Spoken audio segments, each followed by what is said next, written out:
ഇന്നത്തെ ക്ലാസ്സിൽ നമ്മൾ യൂണിഫോം കോസ്റ്റ് സെർച്ച് അല്ലെങ്കിൽ ഡിജ്ക്സ്ട്രാസ് അൽഗോരിതം എന്താണെന്നാണ് പരിചയപ്പെടാൻ പോകുന്നത്. കഴിഞ്ഞ ക്ലാസ്സിൽ നമ്മൾ ബ്രെഡ്ത്ത് ഫസ്റ്റ് സെർച്ച് ആയിരുന്നു പരിചയപ്പെട്ടിരുന്നത്. യൂണിഫോം കോസ്റ്റ് സെർച്ച് കോസ്റ്റ് വാരി ചെയ്യുന്നുണ്ടെങ്കിൽ ഓരോ സ്റ്റെപ്പിൻ്റെ കോസ്റ്റ് വാരി ചെയ്യുന്ന സമയത്തും നമുക്ക് എന്ത് ചെയ്യാം, ഈ യൂണിഫോം കോസ്റ്റ് സെർച്ച് ഉപയോഗിക്കാം. പക്ഷേ ബ്രെഡ്ത്ത് ഫസ്റ്റ് സെർച്ചിൻ്റെ കേസിൽ അങ്ങനെ ആയിരുന്നില്ല. അപ്പോൾ ഇവിടെ യൂണിഫോം കോസ്റ്റ് സെർച്ചിൻ്റെ അകത്ത് അത് ഏറ്റവും ചീപ്പസ്റ്റ് നോഡിനെ ആയിരിക്കും എന്ത് എക്സ്പാൻഡ് ചെയ്യാൻ വേണ്ടിയിട്ട് ഓൾവേസ് എടുക്കുന്നുണ്ടാവുക. സാധാരണ നമ്മൾ തിയററ്റിക്കൽ കമ്പ്യൂട്ടർ സയൻസ് കമ്മ്യൂണിറ്റീസ് ഇതിനെ ഡിജ്ക്സ്ട്രാസ് അൽഗോരിതംസ് എന്ന് വിളിക്കുന്ന സമയത്ത് ആർട്ടിഫിഷ്യൽ ഇൻ്റലിജൻസ് കമ്മ്യൂണിറ്റി ഇതിനെ യൂണിഫോം കോസ്റ്റ് സെർച്ച് എന്നാണ് വിളിക്കുന്നത്. രണ്ടും സെയിം കോൺസെപ്റ്റാണ്. ഡിജ്ക്സ്ട്രാസ് അൽഗോരിതം എന്ന് പറയുന്ന തിയററ്റിക്കൽ കമ്പ്യൂട്ടർ സയൻസിൻ്റെ അകത്ത് അവർ യൂസ് ചെയ്യുന്നൊരു അൽഗോരിതത്തിനെ വിളിക്കുന്ന പേരാണ് ഡിജ്ക്സ്ട്രാസ് അൽഗോരിതം. സെയിം കാര്യത്തിനെ തന്നെയാണ് നമ്മൾ AI കമ്മ്യൂണിറ്റിനകത്ത് യൂണിഫോം കോസ്റ്റ് എന്ന് പറഞ്ഞിട്ട് വിളിക്കുന്നത്. ഇത് ഒരു അൺഇൻഫോംഡ് സെർച്ച് സ്ട്രാറ്റജിയാണ്. നമ്മൾ പറഞ്ഞിട്ടായിരുന്നു അൺഇൻഫോംഡ് ഉണ്ടായിരുന്നു, ഇൻഫോംഡ് ഉണ്ടായിരുന്നു. അൺഇൻഫോംഡിൻ്റെ അണ്ടറിൽ വരുന്ന ഒരു സെർച്ച് സ്ട്രാറ്റജിയാണ് യൂണിഫോം കോസ്റ്റ് സെർച്ച് എന്ന് പറയുന്നത്. അപ്പോൾ ഈ ഒരു അൽഗോരിതം എന്ന് പറയുന്നത് നമ്മളെ ആക്ഷനുകൾക്ക് വ്യത്യസ്ത കോസ്റ്റുകൾ ഉണ്ടെങ്കിൽ ഏറ്റവും നല്ല ഒരു സമീപനമാണ് ഇതെന്ന് പറയുന്നത്. അപ്പം നമ്മൾ ഈ ബ്രെഡ്ത്ത് ഫസ്റ്റ് സെർച്ചിൻ്റെ കേസിൽ നമ്മൾ ഡെപ്ത് 1 ഡെപ്ത് 2 എന്നിങ്ങനെയായിരുന്നു നമ്മൾ മുന്നേറിയിരുന്നത്. പക്ഷേ ഇവിടെ യൂണിഫോം കോസ്റ്റ് സെർച്ചിൽ പാത്ത് കോസ്റ്റ് അനുസരിച്ചാണ് നമ്മൾ എന്ത് ചെയ്യുക, മുന്നേറുക. ഇതിൻ്റെ കോൺസെപ്റ്റ് നമുക്ക് എന്താണെന്ന് മനസ്സിലാക്കേണ്ടതായിട്ടുണ്ട്. ഇതിൻ്റെ അൽഗോരിതം നമുക്ക് ജസ്റ്റ് ഒന്ന് നോക്കാം. അപ്പോൾ ഇതിനകത്ത് ഫസ്റ്റ് സ്റ്റെപ്പായി കൊടുത്തത് ഇനീഷ്യൽ നോഡിൽ നിന്ന് സ്റ്റാർട്ട് ചെയ്യുന്നു, എന്നിട്ട് അതിനൊരു പ്രയോറിറ്റി ക്യൂവിലേക്ക് വെക്കുകയാണ്. പുട്ടിൻ്റെ പ്രയോറിറ്റി ക്യൂ വിത്ത് പാത്ത് കോസ്റ്റ് 0, ആദ്യത്തെ നോഡിൻ്റെ പാത്ത് കോസ്റ്റ് 0 ആക്കി വെച്ചുകൊണ്ട് നമ്മൾ ആദ്യത്തെ നോഡിനെ പ്രയോറിറ്റി ക്യൂവിൽ വെക്കുന്നു. അതിനുശേഷം താഴെ കൊടുത്തിരിക്കുന്ന സ്റ്റെപ്പുകൾ റിപ്പീറ്റ് ചെയ്യാനാണ് അവിടെ പറഞ്ഞിട്ടുള്ളത്. എന്തൊക്കെയാണ് റിക്കേഴ്സീവായിട്ട് റിപ്പീറ്റ് ചെയ്യേണ്ട സ്റ്റെപ്പ് എന്ന് നോക്കാം. അതാണ് ഇവിടെ കൊടുത്തിട്ടുള്ളത്. ഇത്രയും സ്റ്റെപ്പുകളാണ് നമ്മൾ റിപ്പീറ്റ് ചെയ്യുന്നത്. ഇപ്പം നമ്മൾ ഈ പ്രയോറിറ്റി ക്യൂ എന്ന് പറഞ്ഞു കഴിഞ്ഞാൽ ഒന്നുമില്ല, ആ ക്യൂവിൻ്റെ അകത്തുള്ള എലമെൻസുകൾക്ക് എന്തുണ്ടാവും, ചില പ്രയോറിറ്റീസ് ഉണ്ടാവും. ഓക്കെ, ക്യൂ എന്ന് പറയുന്ന ഡാറ്റാ സ്ട്രക്ചർ നമുക്ക് ഓൾറെഡി അറിയാം. ക്യൂവിൻ്റെ അകത്ത് ഫസ്റ്റ് ഇൻസേർട്ട് ചെയ്ത എലമെൻ്റ് ആണ് ഫസ്റ്റ് പുറത്തേക്ക് പോകാമെന്ന് അറിയാം. അപ്പോൾ പ്രയോറിറ്റി ക്യൂ എന്ന് പറയുമ്പോൾ ഇതിൻ്റെ അകത്തുള്ള എലമെൻറ്റ്സ് നമ്മൾ പ്രയോറിറ്റി കൊടുത്ത് അവയൊന്ന് റീഅറേഞ്ച് ചെയ്യും. അതാണ് പ്രയോറിറ്റി ക്യൂ എന്ന് പറയുന്നത്. ഹയസ്റ്റ് പ്രയോറിറ്റി കൊടുക്കും, ഒപ്പം ലോവസ്റ്റ് കോസ്റ്റ് ഉള്ള നോഡിനെ ആയിരിക്കും. ഓക്കെ, അപ്പം നമ്മൾ ചെയ്യുന്ന കാര്യം ഇതാണ്, റിപ്പീറ്റ് ചെയ്യേണ്ട സ്റ്റെപ്പ് ഇതാണ്. നമ്മൾ എന്ത് ചെയ്തു, ഇനീഷ്യൽ നോഡിനെ പ്രയോറിറ്റി ക്യൂവിൽ എടുത്ത് വെച്ചു. എന്നിട്ട് എന്ത് ചെയ്യുന്നു, നമ്മൾ ആ പ്രയോറിറ്റി ക്യൂവിൽ നിന്ന് ലോവസ്റ്റ് പാത്ത് കോസ്റ്റുള്ള നോഡിനെ പുറത്തേക്ക് എടുക്കുന്നു. എന്നിട്ട് അത് ഗോൾ ആണോ എന്ന് ചെക്ക് ചെയ്യുന്നു. If it is goal then return solution. അല്ലെങ്കിലോ അതർവൈസ് എക്സ്പാൻഡ് ചെയ്യുന്ന നോഡ്, അല്ലെങ്കിൽ നോഡിനെ എക്സ്പാൻഡ് ചെയ്യുക. എക്സ്പാൻഡ് ചെയ്ത് കഴിഞ്ഞാൽ എന്ത് ചെയ്യുന്നു, ചിൽഡ്രൻസിനെ ജനറേറ്റ് ചെയ്യും. ചിൽഡ്രൻസിൻ്റെ ടോട്ടൽ കോസ്റ്റുകൾ കാൽക്കുലേറ്റ് ചെയ്തിട്ട് അവ എങ്ങോട്ട് ആഡ് ചെയ്യും, നമ്മളെ പ്രയോറിറ്റി ക്യൂവിൽ തന്നെ ആഡ് ചെയ്യുന്നു. അപ്പോൾ ഇവിടെ ശ്രദ്ധിക്കേണ്ട കാര്യം, നോഡിനെ പുറത്തേക്ക് എടുത്തിട്ട് എക്സ്പാൻഡ് ചെയ്യുന്നതിന് മുന്നെയാണ് നമ്മൾ ഗോളാണോ എന്ന് ചെക്ക് ചെയ്യുന്നത്. ആ ഒരു കാര്യം മനസ്സിൽ വെക്കണം. കാരണം എക്സാമ്പിൾ പറയുമ്പോൾ അതിനവിടെ വലിയൊരു ഇമ്പോർട്ടൻ്റ് വരുന്നുണ്ട്. അപ്പോൾ നമുക്ക് എന്ത് ചെയ്യാം, ഇതിൻ്റെ ഒരു കോൺസെപ്റ്റ് മനസ്സിലാക്കാൻ വേണ്ടിയിട്ട് നമുക്കൊരു എക്സാമ്പിളിലേക്ക് പോവാം. അപ്പോൾ ഇതിൻ്റെ ഈ ഫിഗറിൻ്റെ അകത്ത് ഇവിടെ സിബു എന്ന് പറയുന്ന ഒരു സ്ഥലമുണ്ട് കേട്ടോ, സിബു. അപ്പോൾ സിബുവിൽ നിന്ന് നമുക്ക് ബുജാറസ്റ്റ് എന്ന് പറയുന്ന സ്ഥലത്തിലേക്ക് എത്താനുള്ളൊരു പ്രോബ്ലമാണ് ഇവിടെ കൊടുത്തിട്ടുള്ളത്. സിബു എന്ന് പറയുന്ന നോഡിൻ്റെ, ഇതാണ് സിബു എന്ന് പറയുന്ന നോഡ്. അപ്പോൾ സിബു എന്ന് പറയുന്ന നോഡിൻ്റെ സക്സസറായിട്ട് കൊടുത്തിരിക്കുന്ന രണ്ട് നോഡുകളാണ്. ഈ രണ്ട് നോഡുകളാണ് സിബു എന്ന് പറയുന്ന നോഡിൻ്റെ സക്സസർ. ഒന്നെന്ന് പറയുന്നത് റിംനിക്കു വിൽസിയയും രണ്ടാമത്തത് ഫെഗറസും. ഇത് രണ്ടുമാണ് ഈ ഒരു സിബു എന്ന് പറയുന്ന നോഡിൻ്റെ സക്സസറായിട്ട് വരുന്നത്. സക്സസർ മീൻസ് അതിൻ്റെ ചിൽഡ്രൻസ് ആയിട്ട് വരുന്ന നോഡുകളാണ് ഈ ഒരു റിംനിക്കു വിൽസിയയും അതേപോലെ ഫെഗറസും. അപ്പോൾ ഇവിടെ സിബുവിൽ നിന്ന് റിംനിക്കു വിൽസിയക്കുള്ള കോസ്റ്റ് 80ഉം ഫെഗറസിലേക്കുള്ള കോസ്റ്റ് 99ഉമാണ്. അപ്പോൾ അതുകൊണ്ട് ഇവിടെ നമ്മൾ പറഞ്ഞു ഓൾറെഡി ലീസ്റ്റ് കോസ്റ്റ് ഉള്ള നോഡാണ് ഇവിടെ റിംനിക് വിൽസിയ എന്ന് പറയുന്നത്. അപ്പോൾ റിംനിക് വിൽസിയ ആയിരിക്കും ഇവിടെ അടുത്തതായിട്ട് എന്ത് ചെയ്യുന്നുണ്ടാവും, നമ്മൾ എക്സ്പാൻഡ് ചെയ്യുന്നുണ്ടാവും. അപ്പം എക്സ്പാൻഡ് ചെയ്യും ഓൾവേസ് ചൂസ് ചെയ്യുന്നത് ഏറ്റവും ലോവസ്റ്റ് കോസ്റ്റ് ഉള്ള നോഡായിരിക്കും. അപ്പോൾ ഇവിടെ റിംനിക് വിൽസിയാണ് ആദ്യമായിട്ട് എക്സ്പാൻഡ് ചെയ്യപ്പെടുക.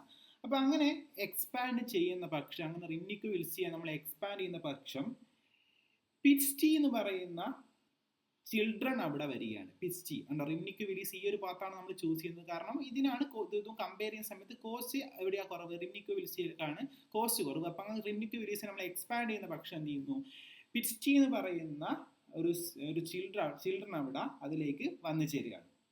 അപ്പോൾ നമ്മളെ കോസ്റ്റ് എത്രയായി, ഇവിടുന്ന് ഇവിടത്തേക്ക് 80 കോസ്റ്റ്, ഇവിടുന്ന് ഇവിടത്തേക്ക് 97 കോസ്റ്റ്. അപ്പോൾ കോസ്റ്റ് എന്ന് പറയുന്നത് 80 പ്ലസ് 97, 80 പ്ലസ് 97 എന്ന് പറയുമ്പോൾ 117 കിട്ടും. നമുക്ക് 117 അവിടെ ടോട്ടൽ കോസ്റ്റ് ആയിട്ട് വരുന്നത്, 117. ഇനിയിപ്പോൾ നിലവിലത്തെ ലീസ്റ്റ് കോസ്റ്റ് നോക്കിയാൽ നമ്മൾ ഇവിടത്തേക്കാണ് നമ്മളിപ്പോൾ എത്തിയത്, ഇവിടത്തേക്ക് എത്തി. അപ്പോൾ കോസ്റ്റ് എന്ന് പറയുന്നത് 117. ഇനി നമ്മളെ നിലവിലെ സാഹചര്യം പരിഗണിക്കുന്ന സമയത്ത് ഇപ്പോൾ ലീസ്റ്റ് കോസ്റ്റ് എന്ന് പറയുന്നത് ഫെഗറിക്സിലാണ്. നോക്കിക്കോളെ, സിബുവിൽ നിന്ന് നോക്കുന്ന സമയത്ത് പീച്ചിലേക്ക് 117 കോസ്റ്റും ഫെഗ്രസിലേക്ക് 99 നിലവിൽ കോസ്റ്റ് ഉള്ളൂ അല്ലേ. അപ്പം നിലവിലത്തെ ലീസ്റ്റ് കോസ്റ്റ് നോഡ് എന്ന് പറയുന്നത് എന്താണ്, ഫെഗറസ് ആണ്. അപ്പം അടുത്തതായിട്ട് നമ്മൾ എക്സ്പാൻഡ് ചെയ്യുന്നത് ഫെഗറസിനെ ആയിരിക്കും. ശ്രദ്ധിക്കണം, ഓൾവേസ് നമ്മൾ എക്സ്പാൻഡ് ചെയ്യുക ലീസ്റ്റ് കോസ്റ്റ് നോഡിനെയാണ്.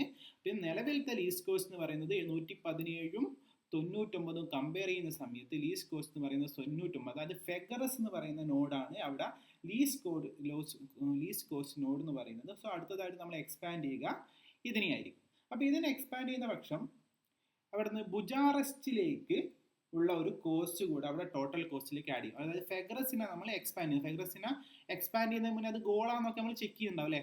എക്സ്പാൻഷന് മുന്നെയാണ് ഗോളാന്ന് ചെക്ക് ചെയ്യാന്ന് പറയുന്നത്. അപ്പോൾ ഫെഗറസിനെ നമ്മളങ്ങനെ ഗോളാന്ന് ചെക്ക് ചെയ്തു അല്ലാന്ന് മനസ്സിലായി. അങ്ങനെ നമ്മൾ ഫെഗറസിനെ എക്സ്പാൻഡ് ചെയ്ത് കഴിഞ്ഞാൽ എന്ത് ചെയ്യും, ബുജാറസ്റ്റിലേക്കുള്ള ഒരു കോസ്റ്റ് കൂടെ നമ്മളെ ടോട്ടൽ കോസ്റ്റിലേക്ക് ആഡ് ആവും. എന്ന് പറഞ്ഞു കഴിഞ്ഞാൽ ഇവിടുന്ന് ഇവിടത്തേക്ക് 99 അല്ലേ. അപ്പോൾ 99ന്റെ കൂടെ 99 പ്ലസ് 211 നമ്മൾ ചെയ്ത് കഴിഞ്ഞാൽ 310 കിട്ടും അവിടുത്തെ ടോട്ടൽ കോസ്റ്റ് എന്ന് പറയുന്നത്. നമ്മൾ ഫിഗറസ് ബുജാറസ്റ്റിലേക്കുള്ള പാത്ത് കോസ്റ്റ് ആണ് 310 എന്ന് നമ്മൾ പറഞ്ഞു. പക്ഷേ ബുജാറസ്റ്റ് ആണ് അതിന്റെ ഗോൾ എന്ന് നിലവിൽ ആർക്കറിയില്ല, നമ്മളെ അൽഗോരിതത്തിന് അറിയില്ല.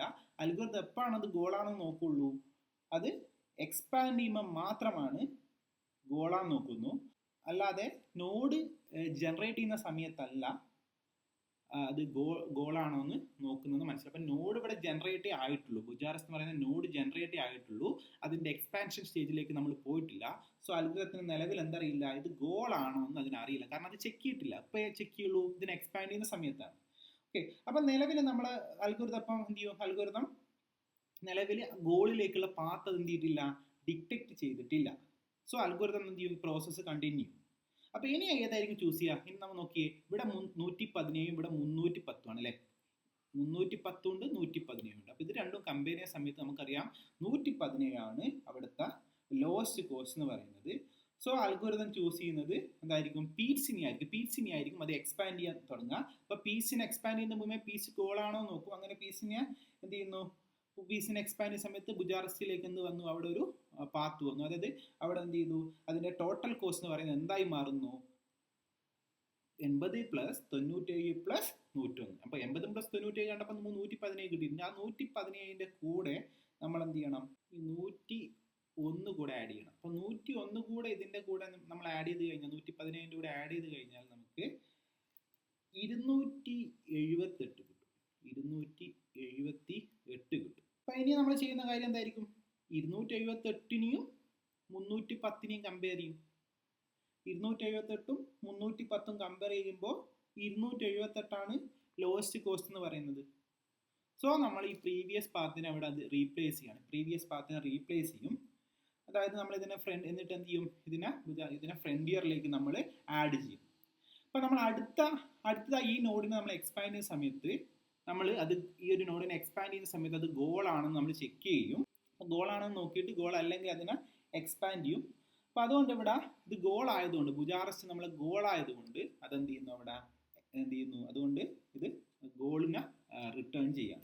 ഇപ്പം നമ്മളിവിടെ ഈ ലോവസ്റ്റ് കോസ്റ്റ് അല്ലെങ്കിൽ ലോവസ്റ്റ് കോസ്റ്റ് നോഡ് ഇവിടെ നമ്മൾ എക്സ്പാൻഡ് ചെയ്യുന്നതിന് പകരം ഒരു നോഡ് ജനറേറ്റ് ചെയ്യുമ്പോൾ തന്നെ അത് ഗോളാണെന്ന് ചെക്ക് ചെയ്ത് എന്തായിരിക്കും അവസ്ഥ? ഇവിടെ നമ്മൾ ഫെഗ്രസിനെ എക്സ്പാൻഡ് ചെയ്തു, ബുജാറസ്റ്റിനെ ബുജാറസ്റ്റ് എന്ന് പറയുന്ന നോഡ് ജനറേറ്റ് ചെയ്യാൻ കാരണം എന്തായിരുന്നു? ഫെഗ്രസിനെ എക്സ്പാൻഡ് ചെയ്തപ്പോൾ അല്ലേ? അപ്പോൾ ഫെഗ്രസിനെ എക്സ്പാൻഡ് ചെയ്തപ്പോൾ കിട്ടുന്ന ചിൽഡ്രൻ ആയ ബുജാറസ്റ്റ് ഗോളാണോ എന്ന് നമ്മൾ അന്നേരം തന്നെ ചെക്ക് ചെയ്തിട്ടുണ്ടെങ്കിൽ ഗോളാണെന്ന് റിട്ടേൺ ചെയ്യുകയും നമുക്ക് ഗോൾ കോസ്റ്റ് 310 മാറുകയും അതൊരു സൊല്യൂഷനായി റിട്ടേൺ ചെയ്യുകയായിരുന്നു ഉണ്ടായിരുന്നത് അല്ലേ? അപ്പം നമ്മൾ എങ്ങനെ ചെയ്തത്?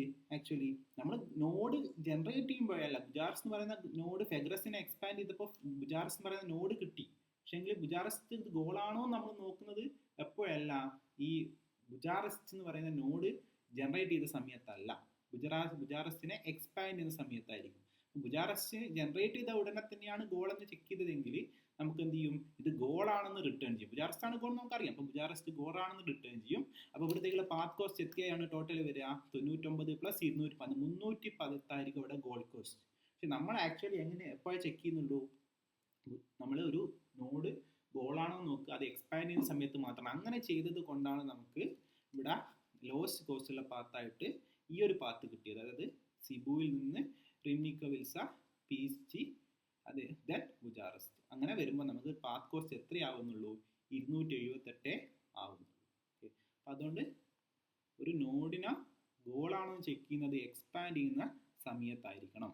അല്ലെങ്കിൽ നമുക്ക് എന്ത് കിട്ടണമെന്നില്ല? ഏറ്റവും ലോവസ്റ്റ് കോസ്റ്റുള്ള പാത്ത് സൊല്യൂഷനായിട്ട് റിട്ടേൺ ചെയ്യണമെന്ന് ഇല്ല. അതാണ് ഇതിൻ്റെ രീതി. അപ്പോൾ ഓരോ നോഡിലേക്ക് വരുമ്പോൾ എന്ത് ചെയ്യുന്നുണ്ട്? ആ പാത്ത് കോസ്റ്റ് വെച്ചിട്ടാണ് കാര്യങ്ങൾ നോക്കി പോകുന്നത്. അപ്പോൾ ഏറ്റവും ലോവസ്റ്റ് പാത്തുള്ള കോസ്റ്റുള്ള നോഡായിരിക്കും അത് ചൂസ് ചെയ്യുന്നുണ്ടാവും. ഓക്കെ, അപ്പോൾ ഇതെന്ന് പറയുന്നത് ഈ ഒരു അൽഗോരിതം എന്ന് പറയുന്നത് ഒരു കംപ്ലീറ്റ് കോസ്റ്റ് ഉള്ള യൂണിഫോം കോസ്റ്റ് അൽഗോരിതമാണ്, ഈ ഒരു സെർച്ച് അൽഗോരിതമാണ് ഈ ഒരു യൂണിഫോം കോസ്റ്റ് അൽഗോരിതം പറയുന്നത്. അപ്പോൾ അതിൻ്റെ കാരണം എന്ന് പറയുന്നത് ഇത് ഫ്രണ്ടിയറിലുള്ള മറ്റ് നോഡുകളേക്കാൾ ലീസ്റ്റ് കോസ്റ്റ് ഉള്ള സൊല്യൂഷൻ ആയിരിക്കും ഇത് ആദ്യം കണ്ടെത്തുക. ഈ ഒരു അൽഗോരിതം അതേപോലെ ഒരു സിംഗിൾ ഇൻഫൈനൈറ്റ് പാത്തിലൂടെ പോകുന്നതിന് പകരം ഈ അൽഗോരിതം എന്ത് ചെയ്യുമെന്ന് പറഞ്ഞു കഴിഞ്ഞാൽ സിസ്റ്റമാറ്റിക്കലി എന്ത് ചെയ്യും? നമ്മളെ കോസ്റ്റ് ഇൻക്രീസ് ചെയ്യുന്നതിൻ്റെ അടിസ്ഥാനത്തിലാണ് എല്ലാ പാത്തുകളും ഇത് കൺസിഡർ ചെയ്ത് പോകുന്നത്. അപ്പോൾ കോസ്റ്റ് ഇൻക്രീസിങ് മോഡലിലാണ് ഈ ഒരു അൽഗോരിതം എല്ലാ പാത്തുകളും എന്ത് ചെയ്യുന്നത്? കൺസിഡർ ചെയ്തിട്ട് മുന്നോട്ടേക്ക് പോകുന്നത്. ഇതിൻ്റെ പ്രോപ്പർട്ടീസ് കൊടുത്തിട്ടുണ്ട്. കംപ്ലീറ്റ്നെസ് ആണ്, എല്ലാ കോസ്റ്റുകളും എന്തായിരിക്കും? 0ന് മുകളിലായിരിക്കണം. അങ്ങനെയാണെങ്കിൽ കംപ്ലീറ്റ്നെസ് ആണ്. ഒപ്റ്റിമാലിറ്റി അതപ്പോൾ എന്ത് കണ്ടെത്തും? ലീസ്റ്റ് കോസ്റ്റ് സൊല്യൂഷൻ കണ്ടെത്തും. പിന്നെ അതേപോലെ തന്നെ ടൈം കോംപ്ലക്സിറ്റി എന്ന് പറയുന്നത് അവിടെ കൊടുത്തിട്ടുണ്ട്. Order of B⁻1 + C/epsilon, where C is the cost of the optimal solution and epsilon is the smallest step cost. Epsilon എന്ന് പറയുന്ന അവിടെ ഏറ്റവും സ്റ്റെപ്പ് കോസ്റ്റുകളുടെ കൂട്ടത്തിൽ ഏറ്റവും സ്മോളസ്റ്റ് ആയിട്ടുള്ള സ്റ്റെപ്പ് കോസ്റ്റിനെ ഇൻഡിക്കേറ്റ് ചെയ്യാൻ വേണ്ടിയിട്ടാണ് എപ്സിലോൺ എന്ന് പറയുന്ന സിമ്പിൾ അവിടെ ഉപയോഗിച്ചിട്ട് ഉള്ളത്. ഇനി സ്പേസ് കോംപ്ലക്സിറ്റി എന്ന് പറയുന്നത് ടൈം കോംപ്ലക്സിറ്റിൻ്റെ അതുപോലെ തന്നെയാണ് സ്പേസ് കോംപ്ലക്സിറ്റിൻ്റെ വാല്യൂ അവിടെ കൊടുക്കുന്നത്. അപ്പോൾ ഇതെന്ത് ചെയ്യുന്നുണ്ട്? എല്ലാ പാത്തുകളും ഇതിൻ്റെ മെമ്മറിക്കകത്ത് സ്റ്റോർ ചെയ്യുന്നുണ്ട്.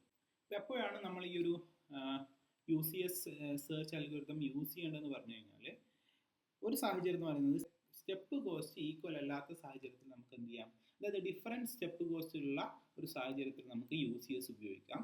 അതേപോലെ എപ്പോഴാണോ നമുക്കൊരു ചീപ്പ് സൊല്യൂഷനാണ് നമുക്ക് കിട്ടേണ്ടതെങ്കിൽ നമുക്ക് UCS ഉപയോഗിക്കാം. ഇത് പ്രധാനമായിട്ട് ഉപയോഗിക്കുന്നത് മറ്റേ ഈ ഒരു റൂട്ട് ഫൈൻഡിങ്ങും അതുപോലെ അല്ലെങ്കിൽ ഡെലിവറി പ്ലാനിങ്ങും അങ്ങനെയുള്ള പ്രോബ്ലത്തിൻ്റെ ഒക്കെ ഒരു ആപ്ലിക്കേഷനായിട്ടാണ് നമ്മൾ ഈ ഒരു UCS അല്ലെങ്കിൽ യൂണിഫോം സെർച്ച് സ്ട്രാറ്റജി നമ്മൾ പ്രധാനമായിട്ട് ഉപയോഗിക്കുന്നത്. ഓക്കെ, അത്രയും കാര്യങ്ങളാണ് ഇതിൻ്റെ അകത്ത് നമുക്ക് പറയാനുള്ളത്. അപ്പം ഇവിടെ ഓർക്കേണ്ട കാര്യം, ഏറ്റവും ലോവസ്റ്റ് കോസ്റ്റ് ആണ് ചൂസ് ചെയ്യുക. അല്ലാണ്ട് സിബുവിൽ നിന്നാണ് നമ്മൾ സ്റ്റാർട്ട് ചെയ്തത്. അപ്പം സിബുവിൽ നിന്ന് സിബുവിൻ്റെ ചിൽഡ്രൻസ് ആയിട്ട് ഫെഗ്രസും റിംനിക്കോ വിലീസി ഉണ്ടായിരുന്നു. അപ്പോൾ ലോവസ്റ്റ് കോസ്റ്റ് ആയി ഇതായിരുന്നു. അപ്പോൾ ഇത് ചൂസ് ചെയ്തു. ഇത് ചൂസ് ചെയ്തപ്പോൾ ആണ് എന്ത് ചെയ്യുന്നത്? പിന്നെ ചൂസ് ചെയ്ത് കഴിഞ്ഞപ്പോഴാണ് പിന്നെ എന്ത് ചെയ്യുന്നത്? നമ്മൾ അങ്ങനെ പീച്ചിലേക്കുള്ളൊരു റൂട്ട് നമുക്ക് കിട്ടുന്നത്. അപ്പോൾ അവിടെ ടോട്ടൽ കോസ്റ്റ് എത്രയായി? 80ഉം 90ഉം ആഡ് ചെയ്തിട്ട് 117 കിട്ടി. പിന്നെ നമ്മൾ എഗെയിൻ കമ്പയർ ചെയ്യുകയാണ് അല്ലേ? ഈ പാത്ത് കൊണ്ട് ഈ ഒരു കോസ്റ്റ് ഉണ്ട്, ഈ ഒരു കോസ്റ്റ് ഉണ്ട്. അപ്പോൾ 99 ലോവസ്റ്റ് കോസ്റ്റ്. അപ്പം പിന്നെ നമ്മൾ ഫെഗ്രസിനെ എക്സ്പാൻഡ് ചെയ്യണം. അപ്പോൾ ഓരോ നോഡും നമ്മൾ എക്സ്പാൻഷൻ എടുക്കുന്നതിന് മുന്നെയാണ് ഗോളാണെന്ന് ചെക്ക് ചെയ്യുന്നത്. അല്ലാണ്ട് എക്സ്പാൻഷൻ്റെ നോഡ് ജനറേറ്റ് ചെയ്ത് ഉടനെ തന്നെ എന്ത് ചെയ്യുന്നില്ല, ഗോളാണെന്ന് ചെക്ക് ചെയ്യുന്നില്ല. അങ്ങനെ ചെക്ക് ചെയ്ത് കഴിഞ്ഞാൽ നമുക്ക് എന്ത് കിട്ടില്ലായിരുന്നു, നേരത്തെ ഒരു എന്താണ് നമുക്ക് മിനിമം കോസ്റ്റിലൊരു സൊല്യൂഷൻ കിട്ടൂല. അപ്പം എക്സ്പാൻഷൻ നടക്കുന്ന സമയത്താണ് ഗോൾ ആണോ എന്ന് ചെക്ക് ചെയ്യാമെന്ന് അവിടെ ഓർക്കുക.